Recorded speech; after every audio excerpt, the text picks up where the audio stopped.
বন্ধুরা, আজকে আমরা এই ভিডিওর মাধ্যমে দুটি মোটিভেশনাল গল্প শুনতে যাচ্ছি, যার প্রথম গল্পটি যেমন কর্ম তেমন ফল, এবং দ্বিতীয় গল্পটি এই দুনিয়া শুধু তামাশা দেখে। তো চলুন ভিডিওটি শুরু করা যাক।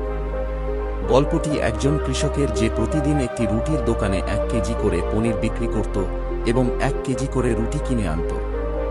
রুটির দোকানদারের সাথে তার অনেক পুরনো পরিচয় হওয়ায় দোকানদার তার থেকে পনির নেয়ার সময় আর মাপ দেওয়ার প্রয়োজন মনে করত না, এবং কৃষকও তার থেকে 1 কেজি রুটি কোনো মাপঝোপ ছাড়াই নিয়ে চলে যেত। তো একদিন পনিরের দোকানে এক নতুন কর্মচারী চাকুরি নিল। কৃষক যখন তার পনির বিক্রি করতে আসলো, তখন সে পনির কৃষকের থেকে নেয়ার পর সেটা ওজন করে দেখল। ওজন করতে গিয়ে দেখা গেল পনির 1 কেজির চেয়ে 100 গ্রাম কম আছে। সে তার দোকান মালিককে ঘটনা জানালো এবং দোকানদার খুব রেগে গেল, এবং পরের দিন কৃষক আসার পর সে তাকে খুব বকাঝকা করল। সে বাজারে বিচার ডেকে নালিশ করল যে কৃষক তাকে ঠকিয়ে প্রতিদিন 100 গ্রাম করে কম পনির দিয়েছে। তখন বিচারক কৃষকের কাছে এই চুরির কারণ জানতে চাইল। তখন কৃষক বলল, আমি খুব গরিব মানুষ হুজুর, কিন্তু চোর নই।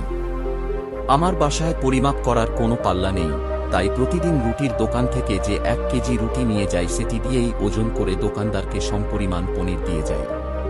তাই আমার জানা ছিল না যে এখানে 100 গ্রাম রুটি কম ছিল। এরপর অনুসন্ধান করে কৃষকের কথা সত্য প্রমাণিত হল এবং দোকানদার সবার সামনে লজ্জিত হল। গল্পের শিক্ষা যেমন কর্ম তেমন ফল। বন্ধুরা, এই গল্পটি যদি ভালো লাগে তাহলে অবশ্যই চ্যানেলটি সাবস্ক্রাইব করুন। তো চলুন আমাদের দ্বিতীয় গল্প শুরু করা যাক। এক বাড়িতে আগুন লেগে যায় এবং সবাই সেই আগুন নেভাতে থাকে। সেই বাড়িতে একটা পাখির বাসাও ছিল। সেই পাখিটা তার ঠোঁটে জল ভরে আগুনে ঢালতে শুরু করে। সে বারবার গিয়ে জল এনে আগুনে ঢেলে দিতে থাকে। একটা কাক এটা দেখছিল এবং সে পাখিটিকে বলল, এই যে পাগলো, তুমি এই আগুন নিভানোর জন্য যতই চেষ্টা কর না কেন, এটা নিভবে না। তখন পাখিটা বলে উঠল, আমি জানি আগুন নিভবে না, কিন্তু যখনই এই আগুনের কথা বলা হবে, তখন আমি আগুন নিভিয়ে ফেলার দলে গণ্য হব আর তুমি গণ্য হবে তামাশা দেখার দলে। এই গল্পের মূল শিক্ষা, আমাদের জীবনেও অনেক মানুষ আছে যারা আমাদের পরিশ্রমের চেয়ে আমাদের পরাজয় দেখতে পছন্দ করে। এই ধরনের লোকদের শনাক্ত করা খুব কঠিন নয়। তারা সেই লোক যারা তোমাকে প্রতিনিয়ত উপহাস করে।